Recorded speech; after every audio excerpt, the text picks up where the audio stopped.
Muy bien, entonces, como estaba diciendo, eh, como las eh, soluciones de la ecuación de Dirac que vimos la clase pasada, eh, tienen una estructura antiintuitiva, en el sentido de que por construcción nos quedaron vectores de 4 componentes, eh, vimos algunos indicios que nos permitan interpretar eso como la descripción de las soluciones de partículas y antipartículas.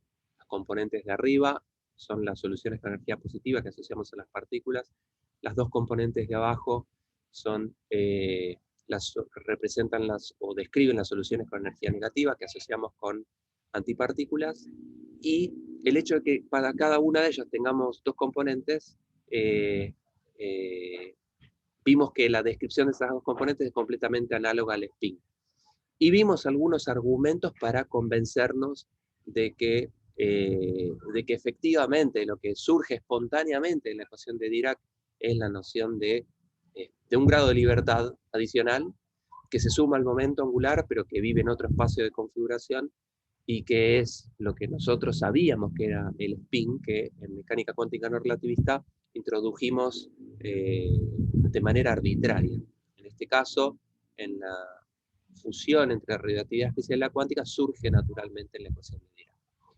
Bien, lo que me había quedado colgado en la clase pasada es darles otro argumento para mostrarles la ventaja que tiene la ecuación de Dirac, en el sentido de que límites no relativistas nos llevan a cosas conocidas, y no solo eso, sino que arreglan ciertos problemas que en mecánica cuántica no relativista se solucionaban de poco. Entonces, el ejemplo en concreto al que me refiero es al hamiltoniano de Schrödinger-Pauli, que es este hamiltoniano que está acá, que es un hamiltoniano que describe a un fermión, una partícula cuántica spin 1 medio, que interactúa con un campo electromagnético. ¿Sí? Entonces, fíjense que acá está el potencial vector A, el campo magnético B y el campo eléctrico phi. ¿Sí? Y a este hamiltoniano se llega a través de la ecuación de Schrödinger, ¿sí?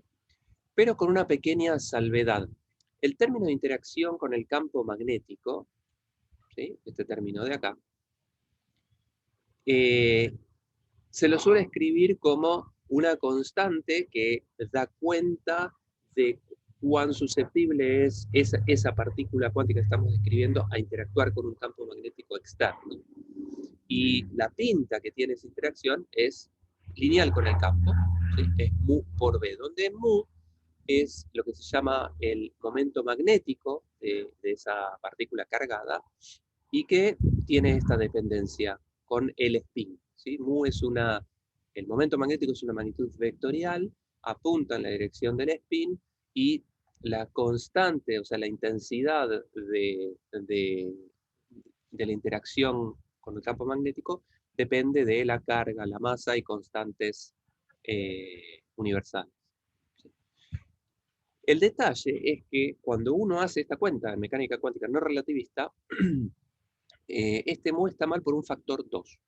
Y en aquel momento no se, o sea, está mal por un factor 2, en el sentido que cuando uno va y mide las cosas, experimentalmente todo está mal por un factor 2. Entonces, en la teoría hay un factor 2 que no falta, y entonces se propuso este factor giromagnético que clásica, o sea, no relativista, en un marco no relativista debía ser 1, y dicen, bueno, en aquel momento dijeron, falta un factor 2, entonces digo que este factor giromagnético es 2. Y la solución fue, es 2 porque si no la teoría no funciona. Entonces ese fue un problema de la mecánica cuántica en aquel momento, ¿sí?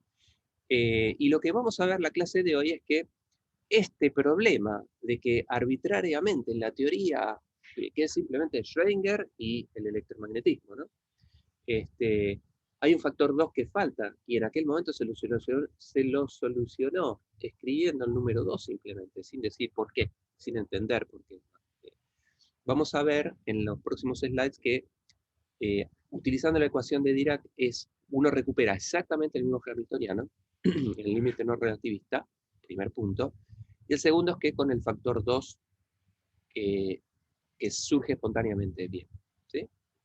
Muy bien, entonces, ¿cómo uno puede obtener el hamiltoniano de Schrödinger-Pauli a partir de la ecuación de Dirac? Lo primero que uno tiene que considerar es que en este caso el problema es el problema de una partícula cargada que interactúa con un campo electromagnético, ¿sí? Ahora, la prescripción para resolver este tipo de problemas ustedes ya la conocen, la vieron en Teórica 1, ¿sí? Y surge de, perdón, de reemplazar el momento de una partícula por el momento más el potencial vector con un factor de escala, ¿sí? Y de reemplazar a la energía por la energía más el potencial electrostático con un cierto factor de escala. Entonces, reemplazando el momento, incorporando el potencial vector al momento, incorporando el potencial escalar a la energía, uno extiende lo que sabe de la dinámica de un problema en particular por una determinada partícula cuando incorpora la interacción con el campo electromagnético, ¿sí? Esa es una prescripción que ustedes ya vieron en otra materia. Entonces, en el caso de Dirac no es una excepción. Entonces, si este era el hamiltoniano de Dirac, lo que vamos a hacer es agregarle al impulso, ¿sí? Le vamos a agregar el potencial vector, ¿sí? Entonces, si este es el operador de impulso P, entonces lo que tengo que hacer es agregarle el término que tiene que ver con el potencial vector. Entonces, a toda esta construcción que está entre paréntesis, como la vamos a arrastrar bastante en los próximos slides, lo voy a llamar pi, ¿no? Es como mi nuevo impulso P, lo llamo pi. Entonces, este hamiltoniano de Dirac es el hamiltoniano de Dirac, tal cual lo vimos en la clase pasada, pero para el caso que considere una interacción. Este será el primer hamiltoniano de Dirac no libre que estamos viendo, que estamos viendo en estas clases, ¿no? Porque el hamiltoniano de Dirac es relativamente reciente en este curso.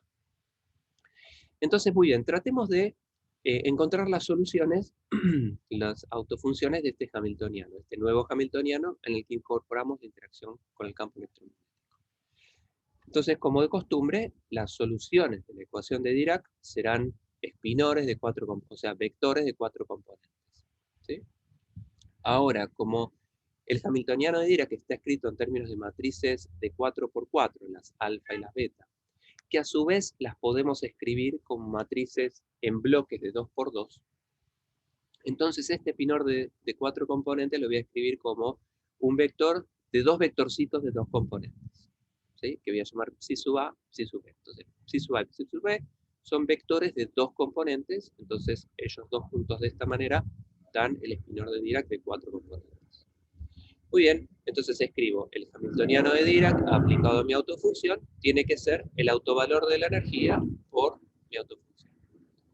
Ahora, el autovalor de la energía es la energía, ¿sí?, menos Q por phi, porque recordemos que cuando hay interacción con el campo electromagnético, a la energía la tengo que modificar de esta manera, restándole Q por phi.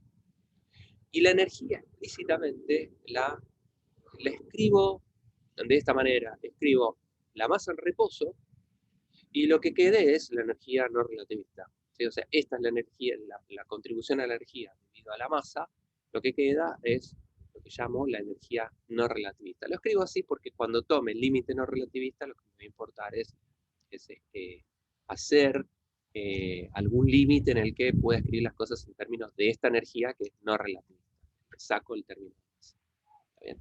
Entonces queremos resolver esta ecuación de autovalores, ¿sí? Vamos al slide siguiente.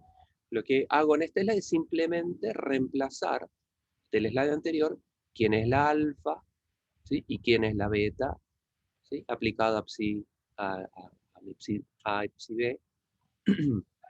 Este primer renglón es simplemente lo que puse en el slide anterior, lo puedo mostrar, es esto, ¿sí?, donde además este término Q por phi multiplicado por este espinor lo pasé al otro lado sumado. Pero simplemente escribir quién es alfa explícitamente y quién es beta explícitamente en notación matricial.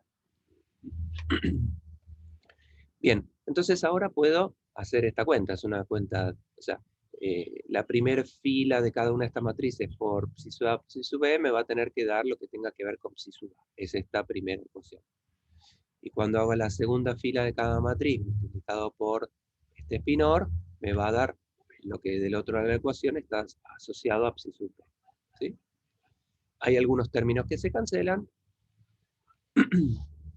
Y entonces de la primera ecuación, yo puedo despejar psi sub a en términos de psi sub b. ¿Sí? ¿Qué es lo que dice? Despeje psi sub a en función de psi sub b de la primera ecuación. En la segunda ecuación puede ser lo análogo para psi sub b. Despejo psi sub b en función de todo lo demás. ¿Sí? Me queda psi sub b en función de psi sub a. Entonces ahora puedo, con estas dos ecuaciones, puedo reemplazar en la primera ecuación, reemplazo a psi sub b por lo que tengo en la segunda, que ya lo tengo despejado, ¿no? Entonces eso me da una nueva ecuación, que psi sub a es igual a todo esto por psi sub a. ¿De acuerdo? Entonces, estas cuentas las pueden ver ustedes después offline, cuando termine la clase, pero a lo que voy es que recordemos que lo que estoy tratando de hacer es simplemente resolver esta ecuación de autovalores de acá. ¿Está bien? Avanzando, llegamos a esta.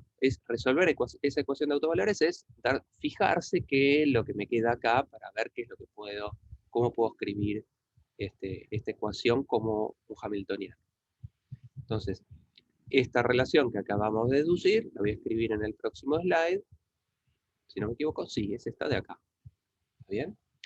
Ahora, fíjense que en el numerador de esta expresión tengo sigma, que es un vectorcito, ¿no? Sigma vector por pi vector. Recuerden que pi es proporcional al momento más el potencial vector. O sea, esto es un vector. Y la sigma es un vector de matrices. Es el vector de las tres matrices de Pauli. Entonces esto es, el vector sigma es un vector de matrices por pi, que es un vector de operadores, al cuadrado, porque lo tengo multiplicado por sí mismo.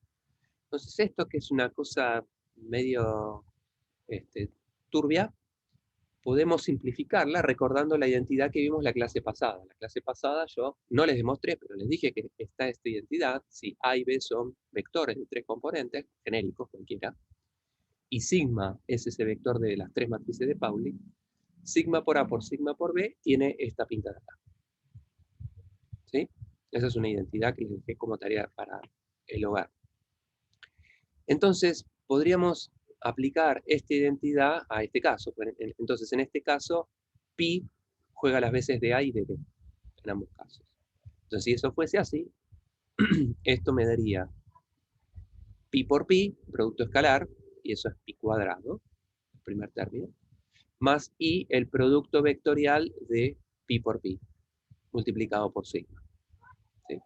Entonces, utilizando esta identidad sobre esta expresión, logramos escribir este numerador de una manera que parece que uno va para atrás, pero progresamos de alguna manera. Bien, entonces nos interesaría ver quién es pi cuadrado, es simplemente algo proporcional al módulo de pi. Pi tenía que ver con p y a. Pero este producto vectorial sería algo que nos gustaría entender un poquito más qué pinta tiene, ¿no? Entonces vamos a poner nuestro foco de atención en ver quién es este pi por pi. Recordemos que adentro de pi, bueno, pi era p menos q sobre c por a. ¿Sí? El pi por pi es esto por esto. Pero recordemos que p es un operador, ¿no? Entonces yo no puedo pensar esto como una cuenta simplemente, tengo que pensar que estas cosas tienen que estar aplicadas a una cierta función de onda o un espinor de Dirac. ¿Sí? Entonces, si distribuimos esto me va a dar cuatro términos, uno que tiene que ver con P producto vectorial con P, uno que tiene que ver con A producto vectorial con A, es el segundo término, uno que tiene que ver con P por A, el tercer término, y otro que tiene que ver con A por P, que es el cuarto término. Y ahora vuelvo a recalcar, recuerden que P es un operador, ¿sí? Entonces no puedo pensar simplemente que es P por P así nomás, sino que tengo que pensarlo como aplicado a una función de onda. ¿Sí? Entonces, pi por pi aplicado a un espinor de Dirac, a una psi, va a ser el primer término, veamos. El primer término va a ser el operador P, producto vectorial con el operador P aplicado a la psi. Ahora, el operador P aplicado a la psi, como la psi es un autoestado de Dirac, recuerden que Los autoestados hamiltonianos son también los autoestados de P. Entonces, P aplicado a psi, el operador P aplicado a psi me va a dar su autovalor, P, que ahora va a ser un escalar aplicado a psi. Y a eso le voy a tener que tomar el producto vectorial de P con P, ¿no? Entonces, cuando tome el segundo, cuando aplique el operador P por segunda vez, eso me va a dar también un autovalor, ¿sí? Aplicado por la psi. O sea, esto me va a dar en definitiva P cuadrado por psi. Pero el tema es que esos P's son el mismo P, son el mismo vectorcito. Y yo voy a tomar el producto vectorial de un vector por sí mismo. Entonces ahí sí se puede ver claramente, es evidente que esto va a dar 0, ¿no? Porque P es el mismo vector, el producto vectorial de un vector consigo mismo es nulo. ¿Está bien? Entonces el primer término da 0. El segundo término también se anula porque A no es un operador. A es el potencial vector, describe al campo, ¿sí? Y el potencial vector, producto escalar consigo mismo, da 0 por el mismo argumento de recién, ¿no? Producto escalar de un producto vectorial de un vector consigo mismo es 0. Entonces estos dos primeros términos desaparecen. Me quedan los segundos, ¿no? Entonces el otro término es el operador P, que recordemos que es proporcional al operador nabla, ¿no? Entonces, nabla, producto vectorial con A aplicado a psi. Por eso pongo los paréntesis estos explícitamente. Yo tengo que tomar el rotor de A por psi. Ese es el tercer término. Y el último término es A, producto vectorial con P, pero P es el operador gradiente, aplicado a psi. Entonces tengo que tomar el gradiente de psi y a eso tomarle el rotor con A, ¿sí? Esto que queda acá, entonces, es el resultado de pi por pi aplicado a psi, ¿sí? Otra tarea para el hogar, verificar que el rotor de, entre paréntesis, A por psi, más A, producto vectorial con el gradiente de psi, es idénticamente el rotor de A multiplicado por psi, ¿sí? Esto es simplemente agarrar una virome y dos hojas y demostrar esta identidad, ¿sí? Se las dejo como tarea. Ahora, el rotor de A es el campo magnético B. De modo tal que esta cosa, pi por pi aplicado a psi, es proporcional a B por psi, donde B es el campo magnético. Y las constantes de proporcionalidad fueron las que vinieron de reemplazar a P por su operador y demás. ¿Está bien? Entonces, volviendo a la ecuación de arriba a la derecha, este término que tiene que ver con pi por pi lo puedo reemplazar por algo que es proporcional a B, ¿sí? Al campo magnético. ¿Está bien? Entonces, en el próximo slide vamos a hacer exactamente eso. Bueno, esta es la ecuación que teníamos, ¿sí? Y ahora reemplazo en este renglón de acá abajo, reemplazo a pi por su expresión. Pi, recuerden, este pi cuadrado que está acá arriba, en el primer renglón, lo reemplazo por p menos a al cuadrado. Y sigma por pi es sigma por algo proporcional a b, ¿sí? Producto escalar. Producto escalar. ¿Está bien? Entonces, toda esta expresión a la que habíamos llegado a partir de la ecuación de Dirac se transformó en esta ecuación. ¿Está bien? Ahora, el denominador que está acá, lo voy a pasar multiplicando al otro lado. Fíjense, es una cosa, es un producto de cosas, ¿sí? Y voy a tomar el límite no relativista, porque entonces esto es el resultado de, o esto es una expresión a la que llegamos utilizando la ecuación de Dirac. Entonces ahora voy a tomar el límite no relativista, ¿sí? ¿Qué significa el límite no relativista? Voy a decir que la energía no relativista es mucho menor que la masa en reposo, ¿sí? Y que la interacción eléctrica también es que estoy en un caso de bajas energías respecto de mc cuadrado. Ese es el límite no relativista. Entonces, en el segundo paréntesis en el denominador, yo puedo despreciar Q por phi y E no relativista respecto de mc cuadrado. En el límite no relativista significa que este término E no relativista y Q por phi lo puedo despreciar frente al otro término, 2mc cuadrado. Entonces, cuando pase multiplicando este denominador me va a aparecer n relativista menos q por phi, que es lo que tenemos acá, y todo este paréntesis simplemente es 2mc cuadrado. ¿Sí? Y del otro lado me queda lo que me quedaba. Puedo simplificar el c cuadrado, y ahora podría pasar este q por phi, se puede hacer distribuir psi a con n, la energía no relativista de q por phi, y el término tiene que ver con q por phi, lo paso al otro lado sumando. ¿Sí? Entonces nos queda que la energía no relativista por psi sub a es toda la expresión que nos quedaba más el q por phi. ¿Sí? Y esto es una ecuación de autovalores, porque fíjense que es toda una cosa, ¿sí? Que es un operador, aplicado a psi sub a, es igual a la energía no relativista, que es un número, es un autovalor, por psi sub a. Entonces esto es una ecuación de autovalores del hamiltoniano, ¿no? Porque los autovalores son la energía. Entonces a esto lo voy a llamar el hamiltoniano de Schrödinger-Pauli. Y que si se fijan con 3 o 4 slides atrás, cuando yo puse la solución que uno obtenía del hamiltoniano de Schrödinger-Pauli, cuando usa la mecánica cuántica no relativista, era exactamente lo mismo que esto, ¿sí? Pero con un factor 2 adicional acá abajo. Entonces, las cuentas que estuve haciendo en los últimos slides, si ustedes las siguen en su casa con cuidado, van a ver que naturalmente los numeritos, estos coeficientes que aparecen acá, son tales que surge el número 2 del factor giromagnético, que en el caso de no relativista tuvimos que poner a mano para escribir las cosas, acá surge naturalmente. ¿Sí?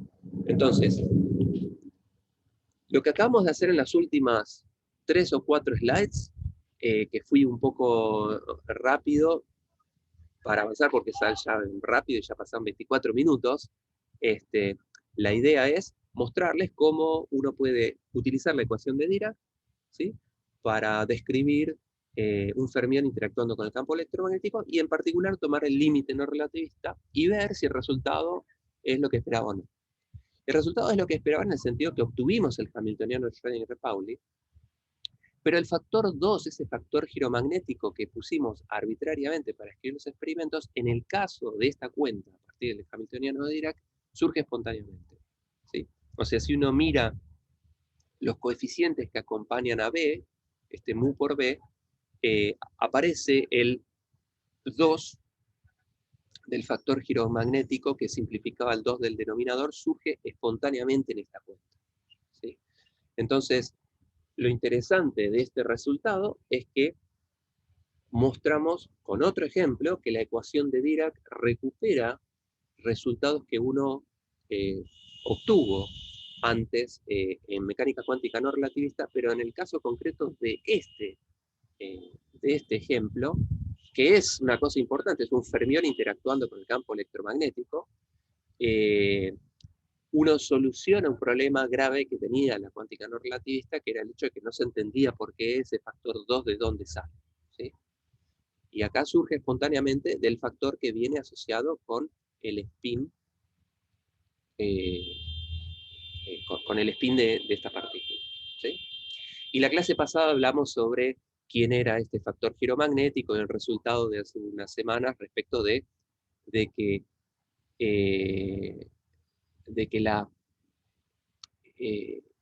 el factor giromagnético se puede tiene un comportamiento anómalo, en realidad no es 2, sino que es 2,002 algo, y esa diferencia respecto de 2 se puede explicar con cosas que vamos a ver más adelante, y con mucha precisión, ¿sí? Con mucha precisión, con varios dígitos de precisión, desde el punto de vista de la teoría.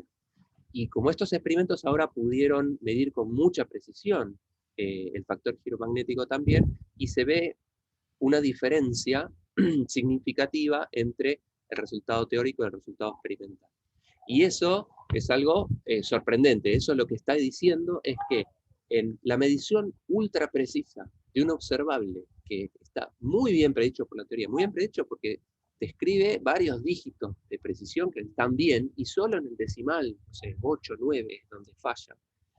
Está diciendo que hay algo en la teoría que no está bien explicado, de una teoría que es muy precisa. Entonces eso es el paradigma que trae este resultado. Bien, cierro el paréntesis. Esto es lo que me había quedado colgado de la clase pasada, ya se me fue media hora. Así que vamos a avanzar con el tema de la clase de hoy. El objetivo de la clase de hoy es, dado que la clase anterior vimos características de las soluciones de la ecuación de Dirac, en cuanto a esa estructura y tratar de interpretar qué es lo que nos dice, mi objetivo para la clase de hoy es mostrarles algunos ejemplos, poquitos, para tratar de entender la física asociada a la ecuación de Dirac. Con eso me refiero a la fenomenología de la ecuación de Dirac. Entonces, muy en breve repaso de lo que vimos en la clase pasada, vimos las soluciones de la ecuación de Dirac, vimos que la ecuación de Dirac de una partícula libre tiene 4 soluciones linealmente independientes, 2 soluciones con energía positiva, 2 soluciones con energía negativa, vimos que en el límite no relativista estas soluciones degeneradas se desacoplan, ¿sí? Y que la única diferencia entre las soluciones que están degeneradas es que están multiplicadas por un vectorcito 1, 0, 0, 1, ¿sí? Y que vimos con algunos argumentos la clase pasada que eso tiene toda la pinta del spin, ¿sí? Y que para romper la degeneración en energía uno necesita un nuevo operador, ¿sí? para conformar el conjunto completo de operadores que conmutan, y lo que vemos es que el operador que rompe esa degeneración, que conforma este conjunto de operadores que conmutan, es la helicidad, donde la helicidad la introdujimos en la clase pasada y es la proyección del spin en la dirección de movimiento, ¿sí? Era sigma mayúscula, esa matriz de 4×4 que tenía las matrices de Pauli adentro, por el versor P, ¿sí? El producto escalar. O sea, es la proyección del spin en la dirección de movimiento. Ese operador, que llamamos helicidad, rompe la degeneración y conforma el conjunto de observables necesarios para describir unívocamente un estado, ¿sí? Bueno, recién hablamos del hamiltoniano de Schrödinger-Pauli y las ventajas, las bondades de eso, y entonces lo que vamos a ver hoy son 2 cosas, si me da tiempo. Una es muy brevemente hablar del mar de Dirac, y otro es ver un ejemplo sencillo de qué pasa cuando uno aplica esto a un problema concreto. El problema concreto que vamos a ver es un escalón de potencia, ¿sí? Que es el primer problema en cuántica no relativista que ustedes también hacen. Entonces vamos a hacer exactamente lo mismo y ver qué física uno puede sacar de ese problema. Nos vamos a hablar un poquito del mar de Dirac, muy brevemente. La ecuación de Schrödinger, si no me equivoco, es de mediados del siglo XX, y Dirac propuso su ecuación al toque, al año siguiente, o muy poco tiempo después, es en el año 1927, donde Dirac propuso su ecuación. Y les recuerdo que el positrón, que fue la primera antipartícula descubierta experimentalmente, se descubrió en la década del 30. O sea, fue posterior a esta formulación de la cuántica relativista. O sea, en aquel momento Dirac no pensaba, no tenía idea que era una antipartícula, no se había descubierto ninguna, y había que entender qué eran las soluciones de energía negativa, ¿sí? Y en aquel momento no se tenía noción de que era una antipartícula, entonces no se las podía asociar a estas soluciones con las soluciones antipartículas. Entonces lo que propuso Dirac para tratar de entender conceptualmente qué es lo que está ocurriendo es lo siguiente. Dirac propone que el vacío, o sea, si uno tiene un sistema en el que en mi sistema es nada, ¿sí? No es que un sistema en el que digo, bueno, tengo un electrón libre, no tengo nada. Nada significa que tengo tengo mi cero de energía, ¿sí? Si considero que en mi problema voy a introducir algo, bueno, que ese algo sea una partícula con una cierta masa, yo tengo una escala de energías. Pero como no tengo ninguna partícula, no tengo nada en mi sistema. Y lo que dice Dirac es que las soluciones de energía negativa están todas llenas con electrones. Supongamos que mi problema va a tener que considerar electrones. Entonces, lo que dice Dirac es que todos los estados con energía negativa del hamiltoniano Dirac están ocupados por electrones. Y eso a eso él lo llama el mar de Dirac, como que el vacío no es vacío, el vacío es un mar que está lleno de cosas, ¿sí? Pero bueno, como en un sistema en el que yo no pongo nada, no tengo ninguna energía, ¿no? Entonces por debajo, por encima de cero no tengo ninguna cosa, y por debajo de cero no tendría que tener ningún nivel posible de acceder. Entonces, ¿qué pasa si yo a ese estado que llamo vacío, pero que en la noción de Dirac es, no tengo ninguna partícula en mi sistema, pero todos los estados de energía negativa están todos ocupados por electrones? ¿Qué pasa si al vacío yo le entrego energía? ¿Qué significa le entrego energía? Por ejemplo, irradio con un fotón al vacío. Si ese fotón tiene suficiente energía, ¿sí?, podría excitar, supongamos que este fotón tiene una energía que es más grande que 2mc². O sea que permitiría que este electrón que está en este estado de energía pueda ser promovido, pueda pasar esta barrera de 2mc² y promocionarlo a un estado con energía positiva, ¿sí? Entonces, lo que digo es, sobre este estado, el mar de Dirac, que es lo que la concepción de Dirac de que es el vacío, irradio con un fotón con suficiente energía, fotón bastante energético, hay que hacer la cuenta cuánto es mc², es un número grande. Entonces ese fotón podría excitar a este electrón y llevarlo a un nivel de energía más alto. Entonces estoy promoviendo un electrón que estaba acá y lo promuevo acá. El resultado de eso es que voy a tener un electrón con una cierta energía, pero en donde estaba ese electrón ahora me quedó un agujero. Y ese agujero va a ser lo que tenía antes. Antes tenía un electrón con carga negativa, el agujero de una carga negativa es una carga positiva. Si ese electrón tenía spin up, el agujero de un spin up es un spin down. Si ese electrón tenía un cierto número cuántico, la deficiencia de ese objeto va a ser el número cuántico al revés. O sea que este estado que está acá va a ser igual a este, pero con todos los números cuánticos al revés. Entonces, el estado inicial era mi fotón y el vacío. Entonces, tengo un fotón que, si tiene suficiente energía, puede interactuar con el vacío, que el vacío ahora no es cualquier cosa, es una cosa que está llena, tiene todos sus niveles de energía ocupados, promueve un electrón y me aparece un agujero de electrón, que es una partícula con todos los números cuánticos al revés. Entonces, un fotón interactuando con el vacío puede crear un par partícula y algo que es igual a esa partícula, pero con todos los números al revés, que es una antipartícula. ¿Sí? Esta noción del mar de Dirac dejó tranquilos a la gente del momento, pero en definitiva lo que está postulando es que, dada una partícula que uno observa en la naturaleza como un electrón, según la ecuación de Dirac, uno debería encontrar un objeto exactamente igual, pero con todos los números cuánticos al revés, la carga eléctrica al revés. ¿Sí? Entonces, de alguna manera, la ecuación de Dirac me está indicando que tendría que existir una partícula como un electrón, pero completamente al revés. ¿Sí? Esto es simplemente una idea pictórica que se las dejo para que ustedes digieran un poco la noción conceptual de qué es lo que le pasaba en la mente de los tipos que hacían estos cálculos en aquel momento, ¿sí? Y cómo interpretar el hecho de las soluciones de energía positiva y negativa. Si bien no se habían descubierto las antipartículas, ya había indicios de que tenían que existir las antipartículas, ¿sí? Bien, nos movemos de tema. Entonces, vamos a ver qué pasa con la ecuación de Dirac en el caso relativista. ¿A qué me refiero con eso? La clase, bueno, lo que vimos hace un ratito con el hamiltoniano de Schrödinger-Pauli fue ver la ecuación de Dirac, pero en el límite no relativista, ¿sí? O sea, tomamos el límite de bajas energías.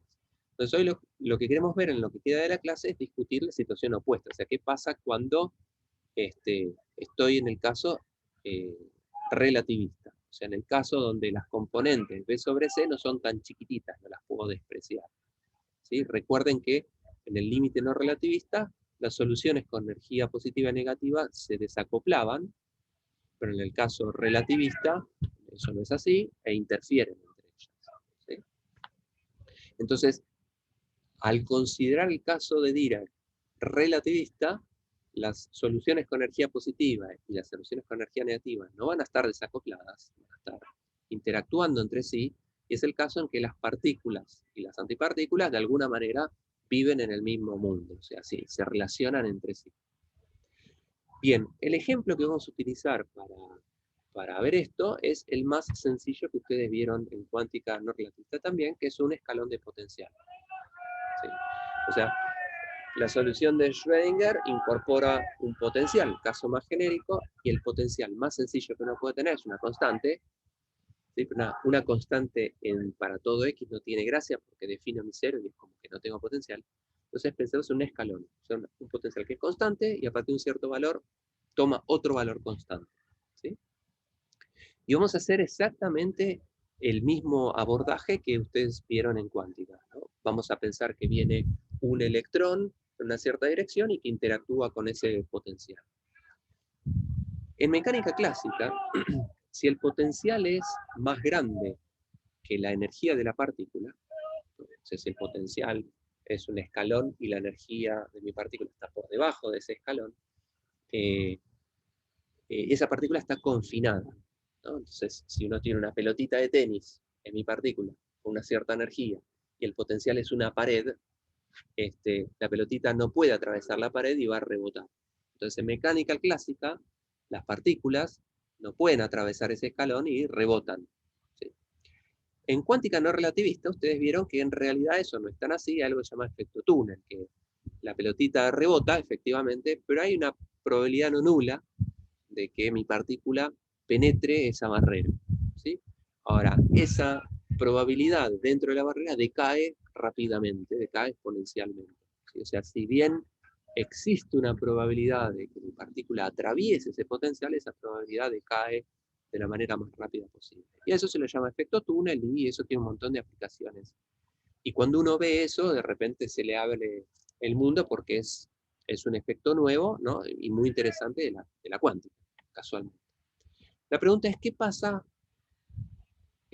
con el mismo problema, pero en cuántica relativista? ¿Sí? Entonces, vamos a ver un poquitito las cuentas para resolver este problema. Vamos a considerar un escalón de potencial, ¿sí? O sea, un potencial en una sola dimensión para hacer las cuentas más sencillas. Supongamos que el potencial solo depende de una coordenada espacial, agarremos la coordenada z, y que para valores menores que 0 el potencial es nulo, y a partir de 0 el potencial toma un valor constante de V sub 0. ¿Sí? Y consideremos el caso de una partícula que viene con una energía, esta energía menor que V0. ¿Sí? Bien, si voy a describir una partícula, necesitaría en el framework de Dirac, en el mundo de la ecuación de Dirac, la voy a describir con un espinor de Dirac, un psi, que es un vector de 4 componentes. Entonces, supongamos que viene una partícula de Dirac desde la izquierda, ¿sí? hacia este potencial, y la voy a describir entonces con un espinor de Dirac. ¿Sí? Voy a suponer,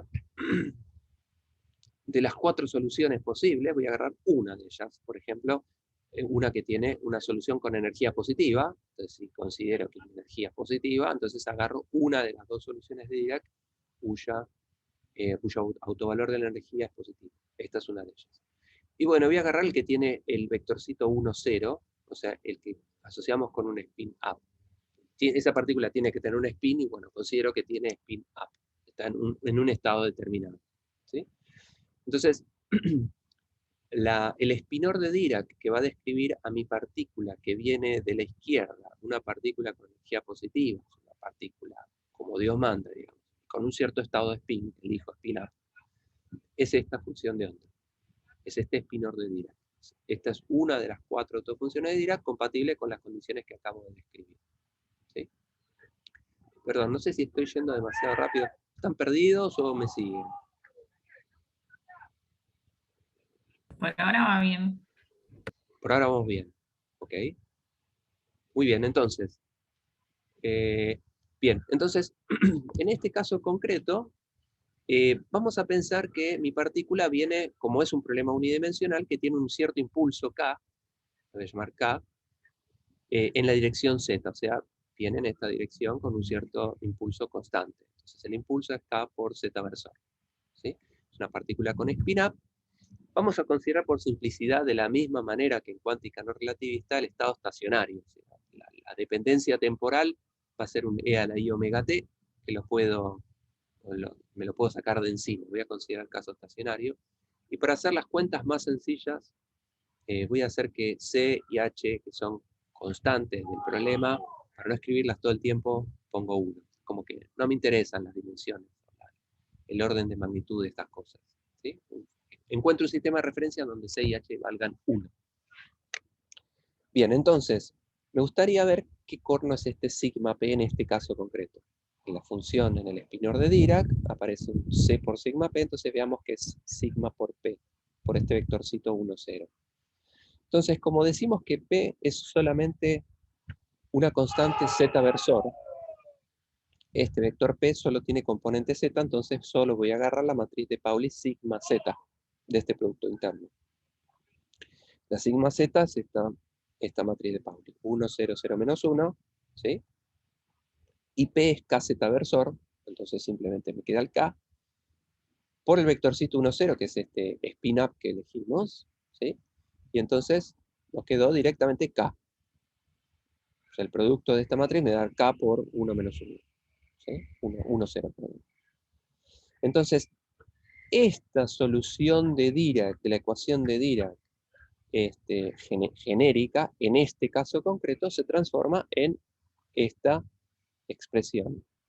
Entonces, el espinor de Dirac de un fermión con impulso K y spin-up que viene con una cierta energía positiva desde la izquierda, en este sistema de referencia se escribe como este espinor, ¿sí? 1, 0, K sobre E más M, 0. Recuerden que C es igual a 1, se me saco la constante, esta constante C, ¿sí? Y la dependencia temporal la saqué del I a la P mu X mu, entonces me quedó E a la I K Z. ¿Está bien? Y esto entonces lo voy a llamar la psi incidente. Esta es mi espinor, lo que era la función de onda incidente, bueno, esto es mi espinor de Dirac incidente. Y que depende de esta coordenada Z. ¿Sí? Hago una salvedad. Recuerden que este problema, cuando uno lo hace en cuántica no relativista, uno en realidad tiene que considerar un paquete de ondas, ¿no? Porque por el principio de incertidumbre, una onda plana no es solución, pero un paquete de ondas sí. Pero un paquete de ondas es una superposición lineal de soluciones, entonces la misma salvedad que hicieron en cuántica, que en realidad uno tiene que hacer un paquete de ondas de este tipo de soluciones, valía en cuántica no relativista, vale lo mismo acá. Pero lo que me importa es que, ¿qué le pasa a una solución? Si entiendo qué le pasa a una solución, la superposición lineal no es ningún problema, ¿sí? Hago esa salvedad. Bien, entonces, esta es mi descripción de mi partícula incidente en este problema, en este caso concreto. ¿Está bien? Ahora, cuando mi partícula llegue al potencial, pueden ocurrir dos cosas. Pueden ser que se refleje y se transmita, ¿sí? O sea, que rebote mi partícula o que atraviese esa barrera. Entonces, consideremos la psi reflejada, la que vuelve en la misma dirección.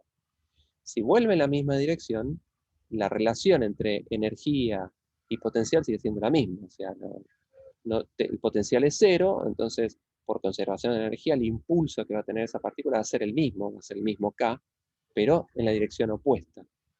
Entonces, lo único que tengo que hacer en la ecuación anterior es cambiar K por menos K.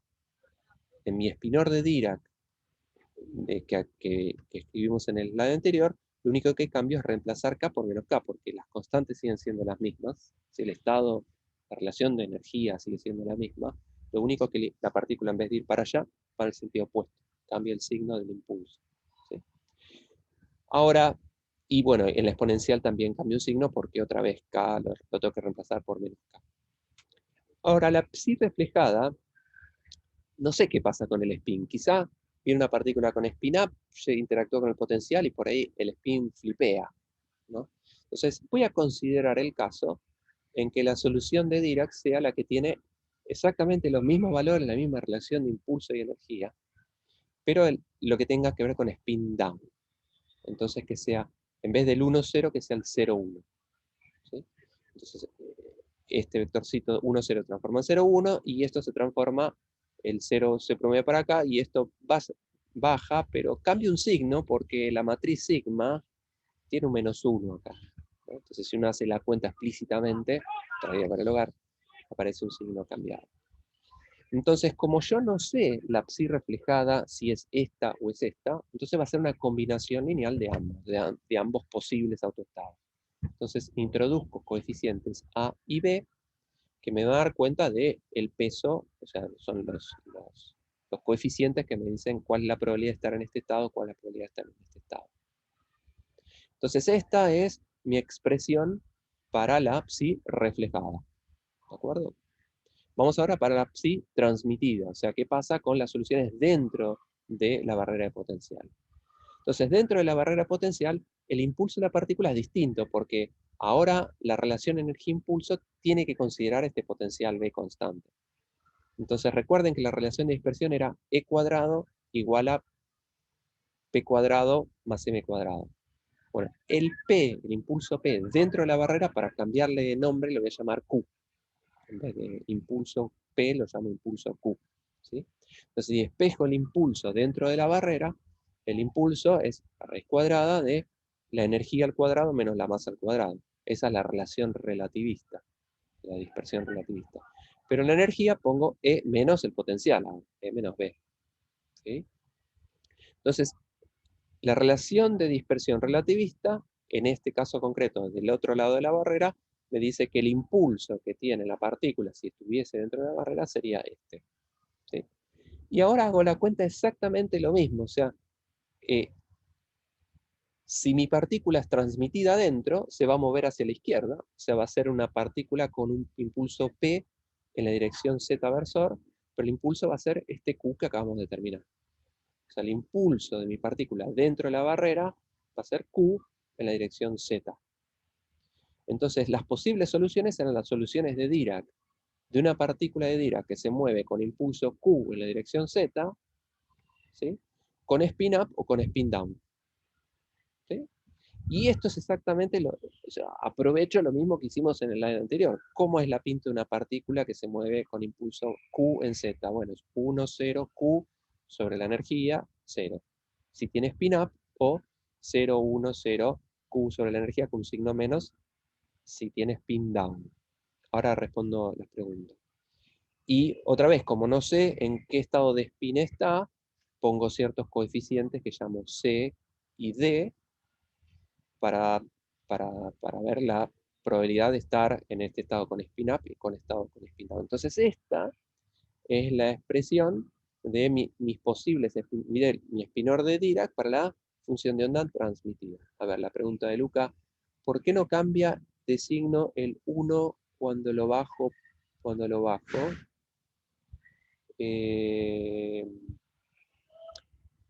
No multiplicas. Porque las soluciones, porque este sigma por P, donde aparece este sigma Z, que es el que te cambia el signo, aparece solo en las componentes de abajo, no en las componentes de arriba. Las componentes de arriba son 1, 0, 0, 1, porque estoy considerando una partícula con energía positiva. ¿Sí? Ok. Bien, entonces tengo mi psi incidente, mi psi reflejada, mi psi transmitida. ¿Sí? Entonces la función de onda en todo el espacio las tenemos. Cuando z es menor que 0, en esa región del espacio sobreviven la psi incidente y la psi reflejada. Y para z mayor que 0, solo sobrevive la región mayor que 0, está descrita por la psi transmitida. ¿Sí? Ahora la psi tiene que ser continua, ¿sí? Porque, entre otras cosas, por los mismos argumentos que en la ecuación de Schrödinger, como hay una ecuación de continuidad, ¿no? Y en la ecuación de continuidad aparece la derivada de psi tiene que ser derivable, entonces tiene que ser continua al menos. ¿Sí? Entonces, la psi tiene que ser continua en todo el espacio, por los mismos argumentos que en mecánica cuántica no relativista. Entonces yo puedo pedir que esta psi, que está definida de a trozos, ¿no? Para z menores que 0 vale una cosa, para z mayores que 0 vale otra, pero como tiene que ser continua, tienen que empalmar. Entonces, si yo evalúo la psi incidente más la psi reflejada en z igual a 0, eso tiene que ser igual a la psi transmitida en z igual a 0. Porque otra vez hay una magnitud conservada, o sea, la ecuación de continuidad lo que me dice es que hay una magnitud conservada. En el caso de la ecuación de de Schrödinger es la densidad de probabilidad. La probabilidad de un lado y del otro se tiene que conservar. Bueno, lo mismo acá. Lo que se conserve en esta ecuación de continuidad de Dirac tiene que conservarse de un lado y del otro. O sea, estoy dando varios argumentos para convencerlos de que en z igual a 0 la función de onda tiene que ser continua. ¿Sí? Entonces hago exactamente eso. Agarro la función de onda incidente, es esta de acá, ¿sí? En z igual a 0. Entonces la exponencial, esa e a la i kz, se transforma en un factor 1. Entonces esta es la psi incidente. La psi reflejada tenía estos coeficientes a y b, ¿no? Y era esta expresión en z igual a 0. ¿Sí? Y del otro lado tiene que ser igual a la psi transmitida en z igual a 0. Entonces lo único que hice acá fue escribir eso. Psi incidente más psi reflejada igual a psi transmitida en z igual a 0. La continuidad de del espinor de Dirac, en este caso en z igual a 0. Bien, esto me va a dar 4 ecuaciones, ¿no? Porque lo que puedo hacer es, si esta igualdad se satisface, esta es una igualdad entre vectores, cada componente tiene que ser igual de ambos lados. Entonces, para la primer componente, hago el ejemplo, por ejemplo, 1 más a más 0 tiene que ser igual a c más 0. Entonces, 1 más a igual a 0.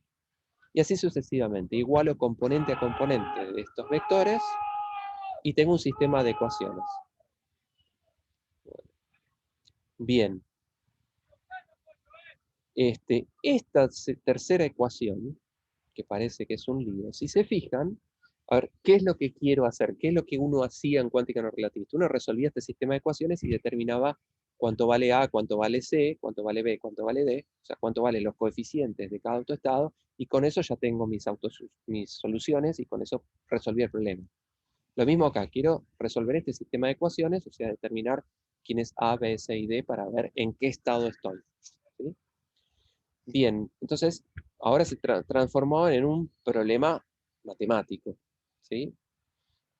Ahora fíjense que mis incógnitas son A, B, C y D, pero K es el impulso de mi partícula, E es la energía, M es la masa, V es el potencial y Q es una función de todos ellos. Son todos datos del problema. Entonces yo puedo definir una variable que voy a llamar R, que es esta que está acá, Q sobre K por E más M sobre E menos M, que depende solamente de los datos del problema. O sea, R es dato del problema. ¿Sí? Pero si defino a R de esta manera, esta ecuación que parece un quilombo, en realidad se transforma en 1 menos A igual a C por R. 1 menos A es C por esto dividido este quilombo. Y eso es exactamente lo que llamé R. Entonces la tercera ecuación se puede escribir de una manera más compacta. Falta un B, sí, falta un B acá. Gracias por decirme, acá falta un menos B más M. Esto de acá. ¿No es verdad? Entonces esta tercera ecuación se escribe de una manera más compacta. 1 menos A es igual a C por R, donde R es una constante que depende de los datos del problema. Ahora, fíjense que la ecuación 2 y la ecuación 3 solo tienen a las variables B y D. ¿Sí? Perdón, la ecuación 2 y la ecuación 4. Y la ecuación 2 es B igual a D, y entonces lo puedo reemplazar en esta segunda ecuación. Como que están desacopladas estas ecuaciones. Son 4 ecuaciones con 4 incógnitas, pero en realidad son 2 sistemas de ecuaciones desacoplados. Uno para A y C y otro para B y D. Si resuelven el de B y D, es trivial darse cuenta que B y D tienen que valer 0. Es la única posibilidad para que se satisfagan ambas ecuaciones a la vez. ¿Sí? Entonces, en realidad, B y D tienen que valer 0, y eso desde el punto de vista físico me dice que las soluciones que escribimos con spin down, las soluciones genéricas en las que dijimos, bueno, el spin quizás pueda cambiar, dan 0, con lo cual que la conclusión es que no hay ningún flipeo de spin por interactuar con el potencial. Si viene una partícula con spin up, las únicas soluciones que atraviesan y que se reflejan son las que tienen spin up. O sea, no le pasa nada al spin.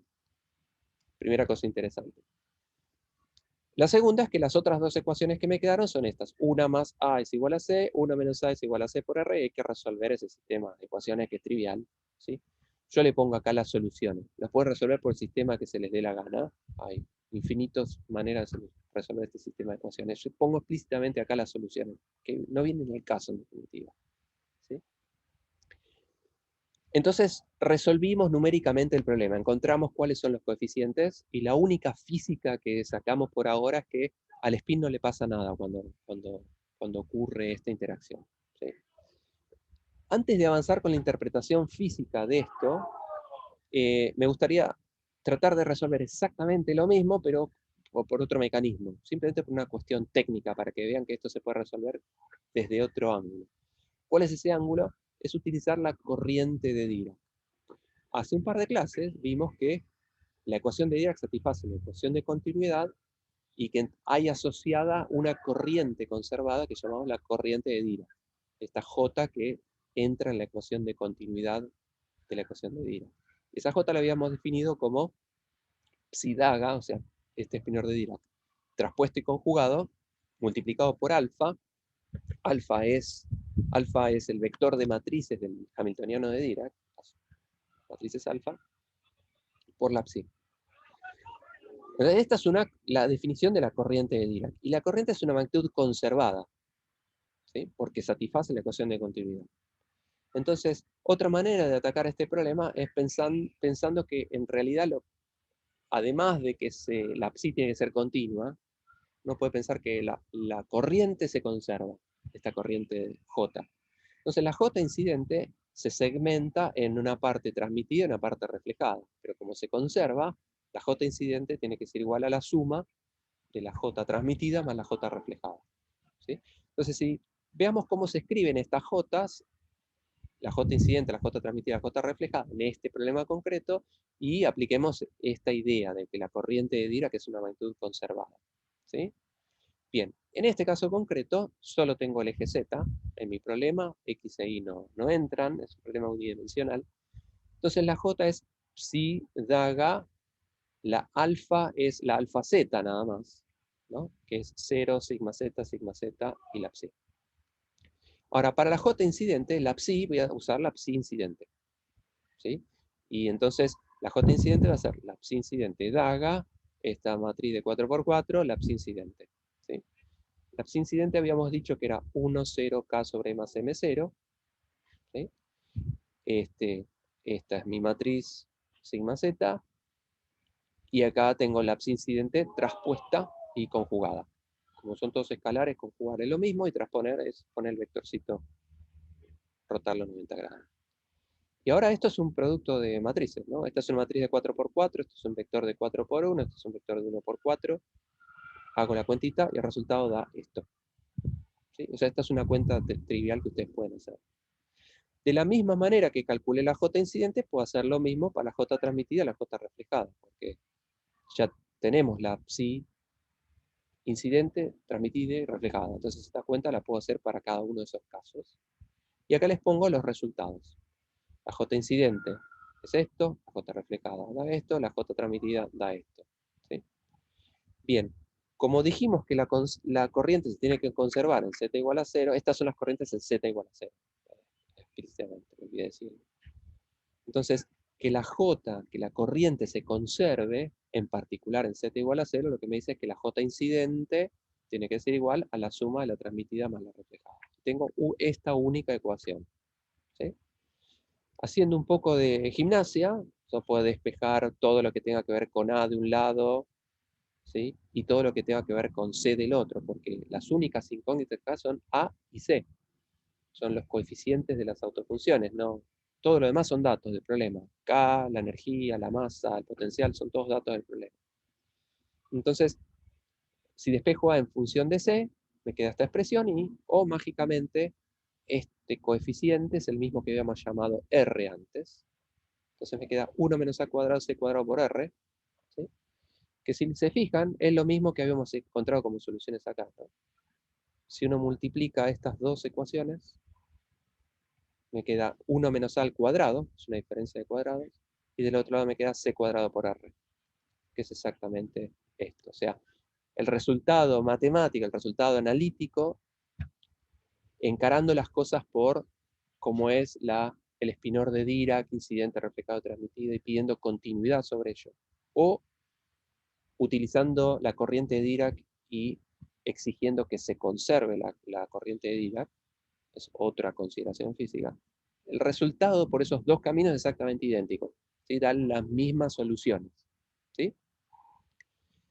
Bien, entonces, si recuerdan, o por lo menos yo cuando recuerdo esto, cuando uno ve física 4 o teórica 2, cuando uno resuelve este problema, medio que se enfrasca en la solución analítica del problema y medio que se olvida de la física, ¿no? O sea, la resolución del problema es encontrar quiénes son los coeficientes A y C, punto, ¿no?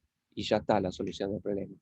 Pero uno lo que quiere ver al final es retomar un poco la física y ver qué es lo que está pasando. Y eso es lo que vamos a hacer ahora, ¿sí? Ahora que tenemos la solución. Entonces, una manera de interpretar qué es lo que ocurre, y que es análogo a lo que vieron en Teórica 2, llegado a este punto de la solución del problema, o sea, ahora que sabemos cuáles son las phi, o en este caso los espinores de Dirac, que son la solución de mi problema, me gustaría interpretar físicamente qué pasa. La interpretación va a ir por los mismos carriles que vieron ustedes en Teórica 2. Una manera muy sencilla es utilizar los coeficientes de transmisión y de reflexión, ¿sí? Uno puede definir un coeficiente de transmisión como el cociente de la corriente transmitida dividido la corriente incidente. O sea, de la en la mente de Teórica 2, ¿no? La J es la corriente de probabilidad en Teórica 2. Entonces, lo que uno dice en Teórica 2 es la corriente de probabilidad se conserva porque satisface la ecuación de continuidad. Entonces, si viene una partícula incidente con una cierta corriente de probabilidad, se transmite y se refleja, ¿sí? Entonces yo puedo definir cuánto de la corriente incidente se transmite y cuánto de la corriente incidente se refleja. Y eso lo voy a describir con un coeficiente, lo voy a llamar coeficiente de transmisión T, que es el cociente de la corriente transmitida sobre el incidente, y un coeficiente de reflexión, que es la J reflejada sobre la J incidente, ¿sí? Entonces T me va a decir qué fracción de mi probabilidad atraviesa la barrera, y R me va a decir qué fracción de mi probabilidad rebota, ¿sí? Bien.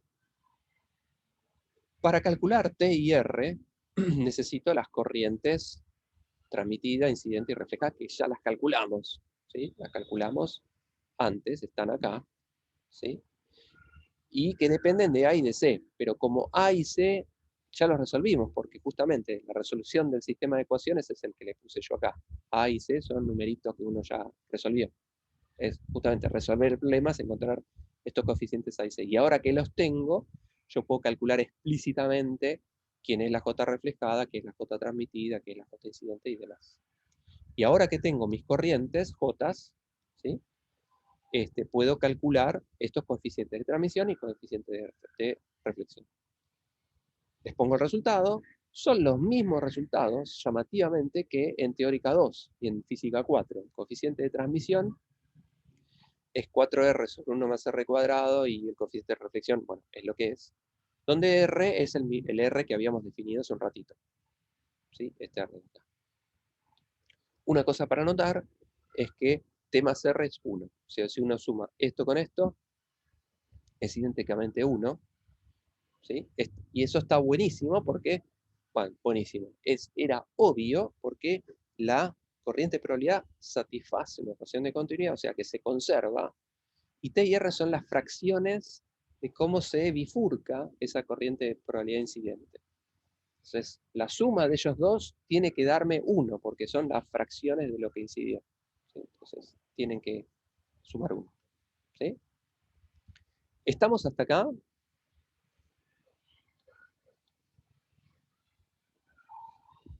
¿O sí?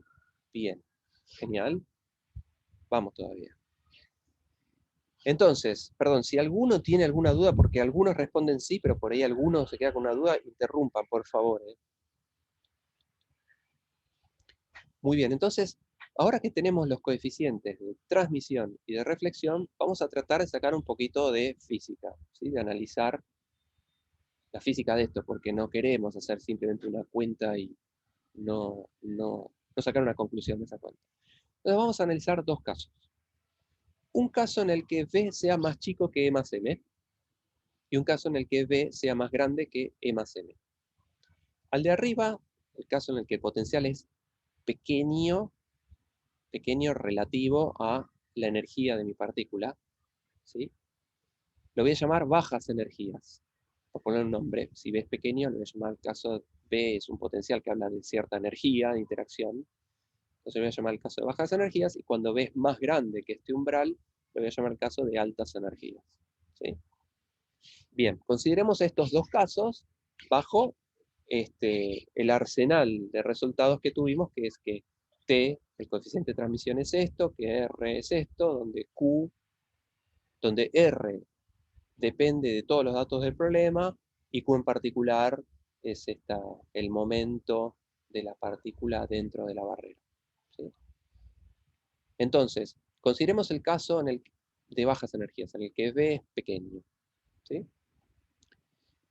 En ese caso, es muy sencillo darse cuenta de que este R es un número positivo, ¿no? O sea, si B es más chico que E más M, entonces el denominador es positivo, el numerador también, y esta Q y K también, son un módulo de impulso, entonces R es un número positivo, ¿sí? Y si R es un número positivo, el coeficiente de transmisión el coeficiente de transmisión es positivo, o sea, si R es positivo, el numerador de T y el denominador de T son positivos, o sea que T es positivo, ¿sí? Y si R es positivo, R es un R mayúscula, el coeficiente de reflexión es un número entre 0 y 1, ¿sí? Y recuerden que sumados T y R daban 1. Por ahora vamos bien, lo que me dice esto es que en este caso, si B es más chico que E más M, hay un coeficiente de transmisión no nulo, o sea que hay una densidad de probabilidad de atravesar la barrera, y que el coeficiente de reflexión es un número positivo también, pero acotado a 1. O sea que si T es positivo y T más R es más grande que 1 y R más chico que 1, entonces R es un número entre 0 y 1. O sea que parte de la energía incidente se transmitió y y lo que quedó, el resto, se reflejó, ¿sí? Por otro lado, en este caso, o sea, si B es más chico que más M, Q, Q es un número imaginario puro, ¿sí? Y recuerden que en la exponencial de la solución dentro de la barrera eran E a la I Q por Z, ¿no? Y si Q es un número imaginario puro, E a la I Q es un número real, ¿sí? Entonces, la solución dentro de la barrera está descrita por un decaimiento exponencial. O sea, el espinor de Dirac tiene una dependencia en Z que es un decaimiento exponencial, porque Q, en este caso, es un número imaginario puro, ¿sí? Pero este es exactamente el resultado de la cuántica no relativista. O sea, en cuántica no relativista ustedes tienen un escalar de potencial que se prende en Z igual a 0, incide una partícula desde la izquierda, y esa partícula tiene una probabilidad no nula, o sea, un coeficiente de transmisión positivo, de atravesar la barrera, y la solución en la barrera es un decaimiento exponencial. Perfecto, lo mismo que habíamos visto antes. Y el resto de la probabilidad eh, se, se comporta como una onda reflejada, ¿sí? Esto es exactamente lo mismo que vieron en cuántica y que vieron en física cuántica, ¿sí? Y tiene sentido que eso sea así porque estamos considerando el caso en el que el potencial, o sea, que la interacción es más chiquitita que la energía relativista, porque es esta energía E a partir de 0, más esta M, y esta M es lo que le da el carácter de relativista, ¿no? Entonces, si el potencial es lo suficientemente pequeño comparado con la energía relativista, entonces recuperamos, es decir, que es como si estuviésemos en el límite no relativista, y los resultados que obtuvimos son idénticos, son exactamente los mismos que obtuvieron ustedes en teórica 2. Viene una función de onda oscilatoria en z igual a 0. Parte se transmite con un decaimiento exponencial, es el efecto túnel, y el resto se refleja. Tengo una probabilidad no nula de que la partícula cambie de dirección, ¿sí? ¿Eso es un menor o un mucho menor? Es un menor. Es un menor.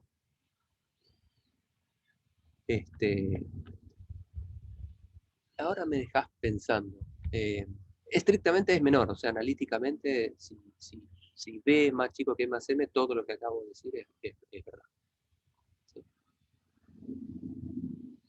O sea, acá no pensemos en términos de límites, hay un umbral al partir del cual, para una partícula con un cierto impulso y con una cierta masa, hay un valor a partir del cual hay un cambio cualitativo. ¿Sí? Bien, consideremos el otro caso, el caso que llamé de altas energías. ¿Qué pasa si B es más grande que E más M? ¿Sí? Bueno, desde el punto de vista matemático, o sea, si reemplazamos, sí, lo que decís vos, Bernardo, a mí también ahora me agarrás medio desconectado, déjame pensarlo, ¿no? Lo del límite estricto, ¿no? De si es un límite estricto o es un límite asintótico. Déjame pensarlo, no, me agarraste descolocado. Entonces veamos el otro caso, el caso en el que el potencial sea más grande que E más M, analíticamente.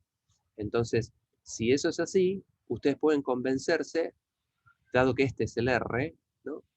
Que el coeficiente de reflexión es más grande que 1 y el coeficiente de transmisión es negativo, porque R es negativo.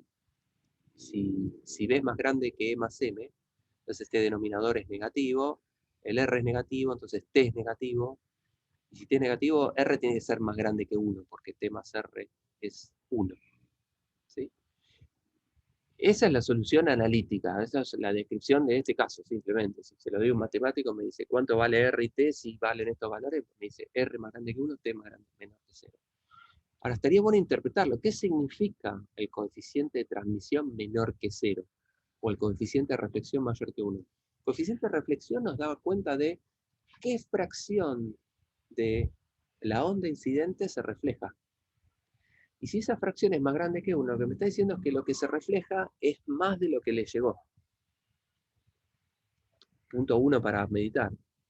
Y que la coeficiente de retransmisión sea negativo, eso también es algo que uno tiene. Coeficiente de transmisión es qué fracción de lo que llegó atraviesa la barrera. Y esa fracción me está dando negativo.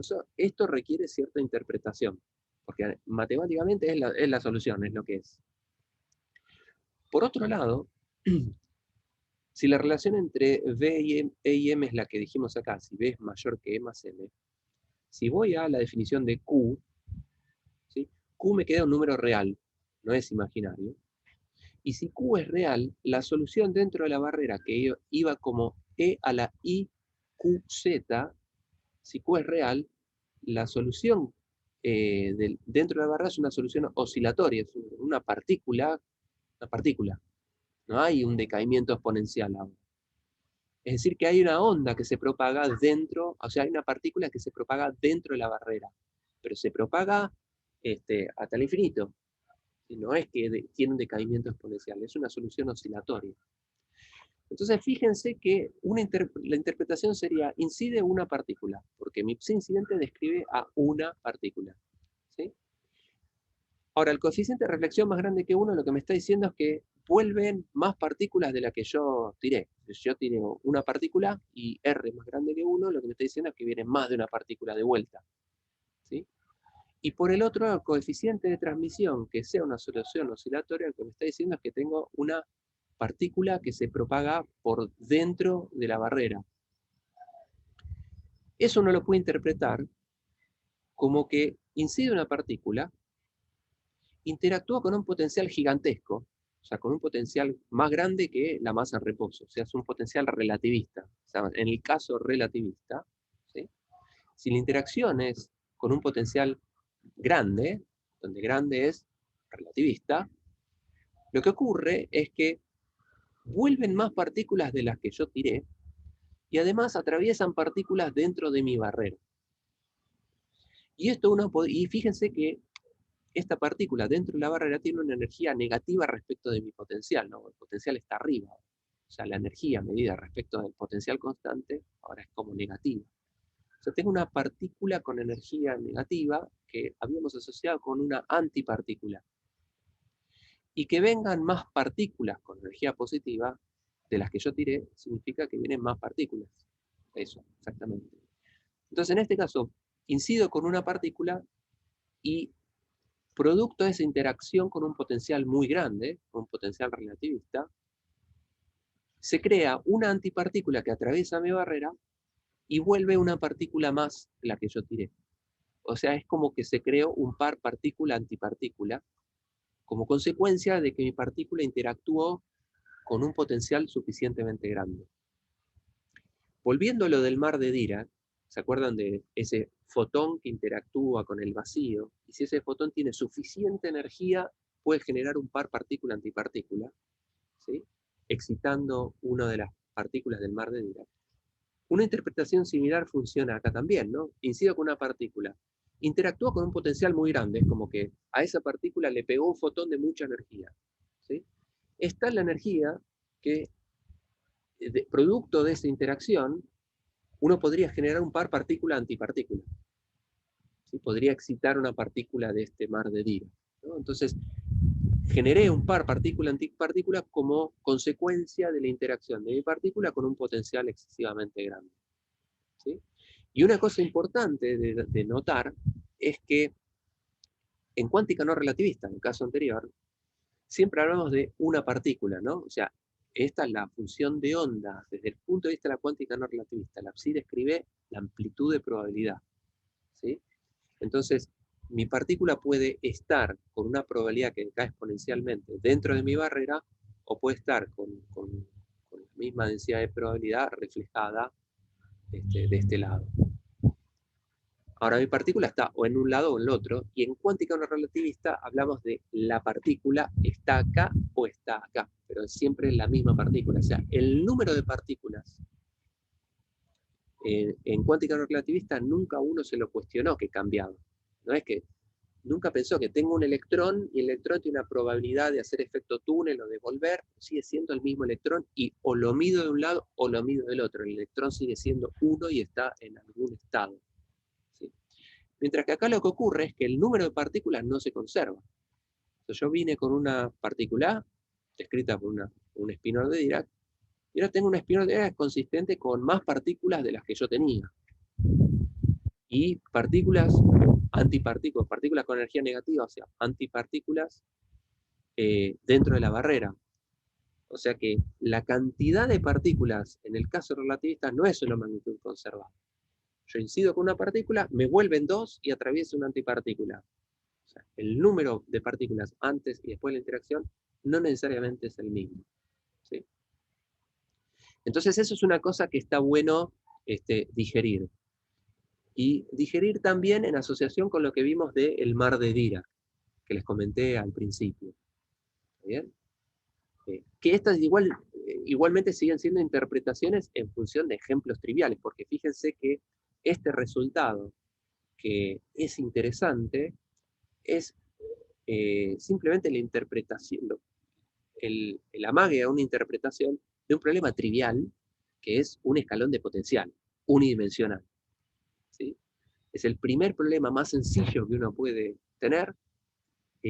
Lo vimos en el contexto de la ecuación de Dirac, y en el límite no relativista recuperamos lo que ustedes vieron teorizados, en el límite relativista vemos otra física, y eso es lo que a mí me parece que, lo que yo les propongo que ustedes traten de digerir, ¿sí? Y la primera conclusión, es que el número de partículas no necesariamente es una magnitud conservada, y eso es algo a lo que vamos a volver más adelante, ¿sí? Y que, para que no quede esto solo, les planteé esta visión del mar de Dirac.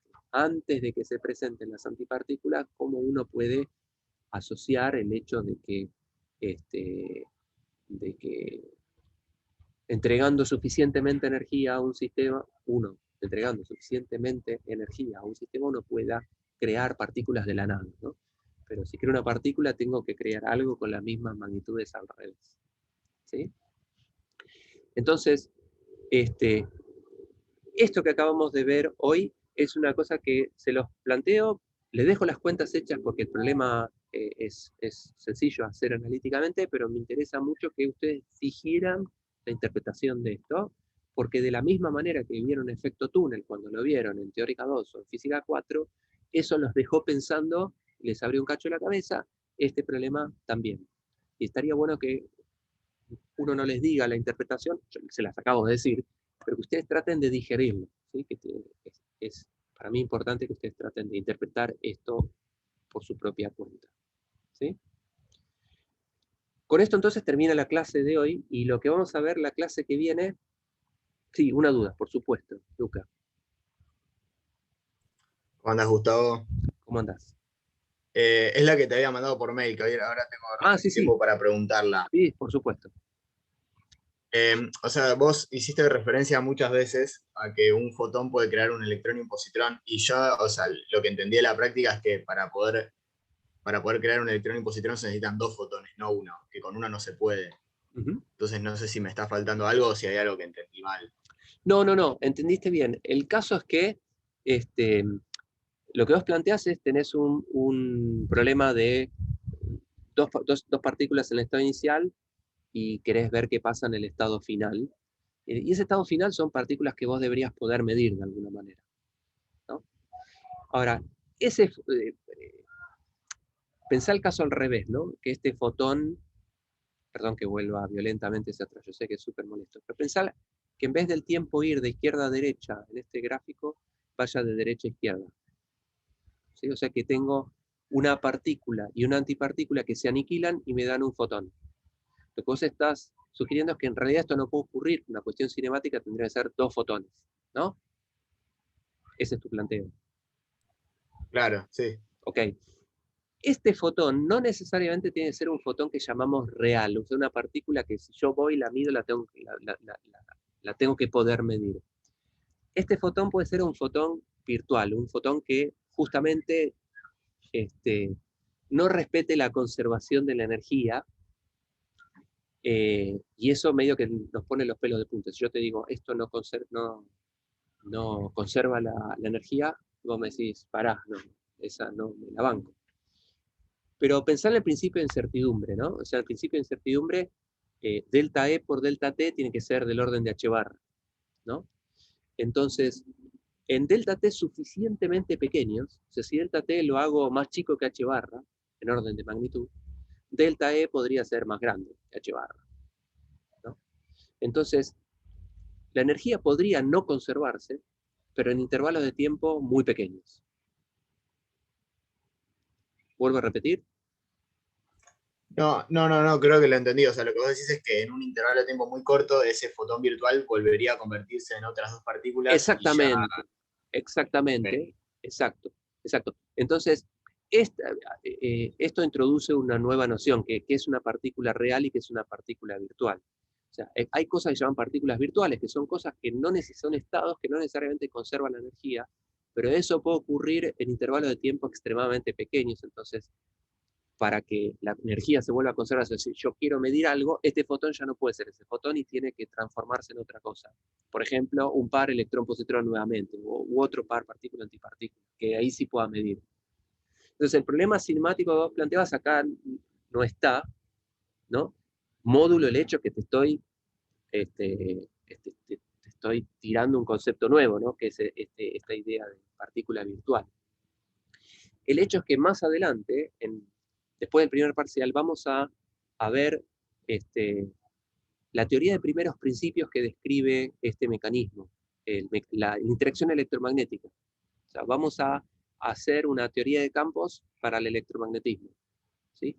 Y vamos a demostrar que la única interacción posible entre un fotón y una partícula cargada es esta que tal, es este vértice de acá, es este dibujito. Y no hay otro. No hay una interacción que sean dos fotones con un electrón y un positrón. Eso en la naturaleza que nosotros conocemos no existe. Y lo vamos a mostrar más adelante. Yo en algún, o sea, me habían dicho, o había visto por un lado, que podía pasar de que choquen dos fotones y se crea un electrón y un positrón. Eso no pasa, no puede pasar nunca.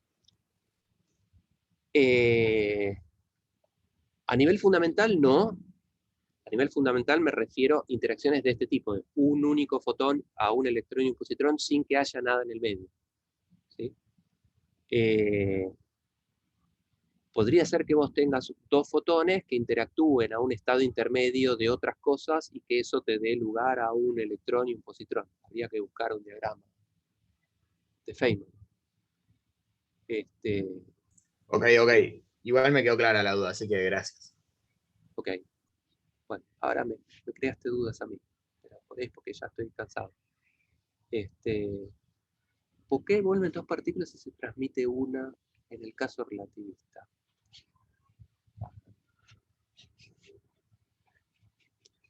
Sobre la cantidad de partículas que vuelven, la cantidad de partículas que se transmiten, yo acá dibujé dos que vuelven y una que se transmite, y eso sugerentemente te está diciendo que, fíjate que puse esto porque la diferencia entre partículas y antipartículas sí es una... Yo dije, como R es más grande que 1 y T es más chico que 0, o sea, se reflejan más partículas que devuelven, a diferencia de la cuántica no relativista, el número de partículas no es una magnitud conservada. Eso es verdad. Pero en este dibujito les estoy sugiriendo que la diferencia entre partículas y antipartículas sí es una magnitud conservada. Pues fíjate que en este dibujito entra una partícula, es la única partícula que hay, no hay ninguna antipartícula. Entonces, en el estado inicial, antes de la interacción, tenés una partícula y ninguna antipartícula. La diferencia entre partículas y antipartículas está 1. En el caso final yo dije, bueno, vuelven dos, vuelven más de la que llegaron, más que 1, 2, y se transmite una del otro lado. La diferencia entre lo que vuelve, entre las partículas y las antipartículas es 2 menos 1, que vuelve a ser 1. O sea, la diferencia entre el número de partículas y antipartículas sí es una magnitud conservada. Ahora, yo en este ejemplo no tengo ninguna herramienta para demostrarte eso, pues uno podría decir, bueno, vos dibujaste 2, pero por ahí vuelven 3 partículas y van del otro lado 5 antipartículas, y no me queda claro. Eso lo vamos a ver más adelante cuando veamos en alguna clase antes del fin de la primera parte del curso. Cuando hablamos de la estadística de la ecuación de Dirac y la ecuación de Klein-Gordon, ¿de qué describen? ¿Se acuerdan que la clase pasada hablamos un poquitito, y esta clase también, de que la ecuación de Dirac es muy buena para describir fermiones de spin 1 medio, y la ecuación de Klein-Gordon describe perfectamente bosones de spin 0. Entonces pareciese ser que tengo dos ecuaciones de cuántica relativista y una es útil para describir bosones, un tipo de estadística, y otra es útil para describir fermiones. Cuando volvamos a hablar sobre ese tema, vamos a demostrar que la diferencia entre partículas y antipartículas sí es una magnitud conservada, que el número de partículas no necesariamente tiene que conservarse, un problema relativista, pero que la diferencia entre ellas sí. Y eso tiene sentido con lo del mar de Dirac. ¿No? En el mar de Dirac es como que yo no tengo ninguna partícula de materia, porque el fotón no tiene masa, inicialmente, y generé un par partícula-antipartícula. O sea, generé partículas de la nada. Pero fíjense que inicialmente no tenía ninguna partícula, ningún fermión, y después tengo dos partículas, pero que una son la antipartícula de otra. O sea, la diferencia entre partículas y antipartículas del estado inicial sigue siendo 0. No tenía ningún fermión, y después tengo dos fermiones, pero uno es la antipartícula de la otra. Entonces es como que no puedo crear materia de la nada. Creo materia y antimateria, pero en la misma cantidad. O sea, en cuántica relativista lo que acabamos de ver en el escalón de potencial es que uno puede crear partículas y antipartículas. Pero uno las crea siempre en igual cantidad. Si crea una partícula, crea una antipartícula. Eso lo vamos a volver a ver más adelante. ¿Sí? Ok. Genial. Bueno, Sony 31. Yo creo que estaría bueno, hoy la clase de hoy fue un poco intensa porque recuperamos lo que no habíamos alcanzado a ver la clase pasada. Yo creo que es un buen momento para liquidar acá. Y la clase que viene vamos a avanzar con un tema que se llama covarianza de la ecuación de Dirac. Queremos ver la cuestión de la formulación relativista de la ecuación de Dirac. Vamos a hablar de qué pasa con la ecuación de Dirac ante transformaciones de Lorentz. ¿Sí? Pero si tienen alguna duda de lo que estuvimos viendo hasta acá, lo pueden hacer al principio de la clase o al final de la clase que viene. ¿De acuerdo? Bueno, entonces finalizamos la clase de hoy acá. Paro de grabar.